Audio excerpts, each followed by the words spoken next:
4. When people hear this, they usually think of standing out in a field with expensive clubs, a plaid jumper, and funny looking pants. But that's not the case. There's a new craze sweeping the world. This is called disc golf. Disc golf is an extremely easy game to play, fun for the whole family, extremely affordable when compared to regular golf. And whether you do it for fun or play competitively, it's a great sport to go outside, meet new people, and have fun. I've been playing disc golf for about 8 years, and I've played almost every major course in Minnesota and Wisconsin. And today we'll take an in-depth look at the intricacies of disc golf and how it's played. Specifically, background, rules of the game, different types of discs, and what disc golf can do for your community and your park system. So why did disc golf become so popular, and where did it come from? According to the Professional Disc Golf Association website, accessed on June 15, 2013, disc golf can be tracked all the way back to 1926, when young kids were playing a game called tin lid golf, where they were throwing around tin lids, similar to that of disc golf today. But the real disc golf that we play today started in 1970. The inventors of the game were some people from Rochester, New York, who played off and on, and they ended up playing so much that they hosted an annual Rochester City Disc Golf Championship. Well, when Wham-O heard about this, the inventors of the Frisbee, they hired the winner of that championship. His name was Dan Roddick. Dan Roddick's first order of business when he started at Wham-O, incorporate disc golf into the World Frisbee Championship that Wham-O sponsored annually. After this, many people picked up the game and started playing. So now that we know who started the revolution and why it became so popular, we can dive into how it's played. You'll need to know some rules and regulations in order to play disc golf effectively. So you can start with as little as one disc, and discs can be anywhere from $5 to $20, so you can see why the game would be so cheap.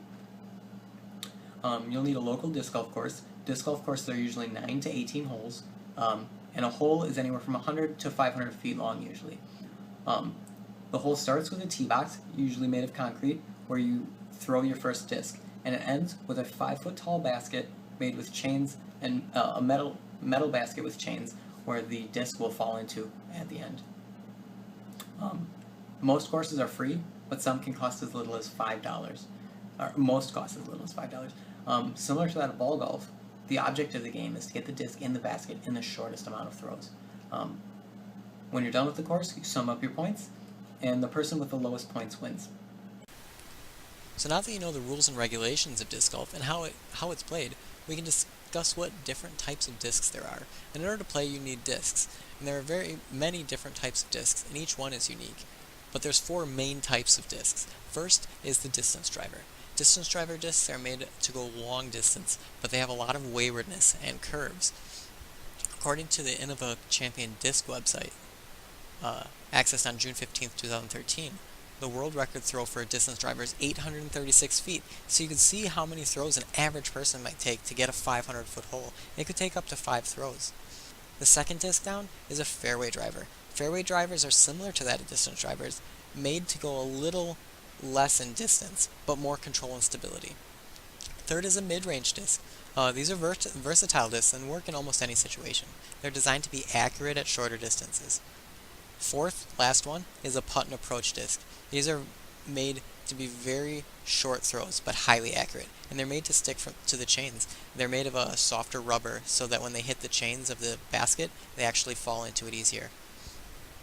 This next chart shows that each disc is made differently, and here's a chart showing all of Innova Champion discs. Each one has a different flight pattern, so you can see how choosing the right disc for the hole is key.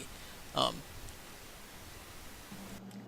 now that you know everything to play, you can find a local course, and local courses are showing up everywhere because they're great for the park system. The reason they're great for the park system is because they bring a lot of traffic in, and they bring a lot more people into the park. According to a 1996 article of SGB, an average 18-hole golf course costs around $10,000 for the park, so it's quite affordable, especially when you compare it to other things, where a lighted tennis court comes in at $20,000, and a skateboard park comes in at $50,000. So it's a fraction of the price to bring in a disc golf course. And in the same article, a study in Los Angeles County Park showed that the disc golf course got an average of 47 people an hour, compared to a tennis court that only got 19 an hour. So half the price, over double the people came. Since disc golf brings so much traffic to the park, vandalism also declines, and so does litter, because more people want a clean course when they play on it. According to a 2005 article of Parks and Recreation, since the first pole hole was installed in 1975, courses have continued to grow on an average of 17% between the years 1980 and 1999, and since then, the numbers of the courses have doubled. So as of July 2004, there were 1,572 courses in the world.